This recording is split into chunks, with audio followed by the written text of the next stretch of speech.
కృంగిపోవద్దు, అధైర్యపడొద్దు, నిరాశపడొద్దు, నిరుత్సాహపడొద్దు. నా తండ్రి కార్యం చేస్తాడు. నీకున్నది లేని ఆయనకు తెలీదా?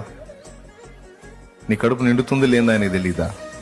అయితే ఒకటి మాత్రం నీకు గట్టిగా చెప్తాను, ఈరోజు నువ్వు దీన స్థితిలో ఉండొచ్చు, కానీ నా దేవుడు నమ్మదగిన వాడు. ఒక రోజు వస్తుంది, ఆ రోజు నువ్వు సమృద్ధితో నింపబడతావు, సమృద్ధితో నింపబడతావు, సమృద్ధితో నింపబడతావు, సమృద్ధిగా ఆశీర్వదించబడతావు. దేవుని కొరకు ఇవ్వడమే కాదు, దీనులకు అనేకులకు చేయి చాపునట్లు నా తండ్రి నిన్ను ఆశీర్వదించబోతున్నాడు. అలా చేస్తాడు ఆయన. డోంట్ వరీ, కృంగిపోవద్దు, అధైర్యపడొద్దు, నిరాశపడొద్దు, నిరుత్సాహపడొద్దు. నా తండ్రి కార్యం చేస్తాడు. నీకున్నది లేని ఆయనకు తెలీదా? నీ కడుపు నిండుతుంది లేని ఆయనకు తెలీదా? అయితే ఒకటి మాత్రం నీకు గట్టిగా చెప్తాను, ఈరోజు నువ్వు దీన స్థితిలో ఉండొచ్చు, కానీ నా దేవుడు నమ్మదగిన వాడు. ఒక రోజు వస్తుంది, ఆ రోజు నువ్వు సమృద్ధితో నింపబడతావు, సమృద్ధితో నింపబడతావు.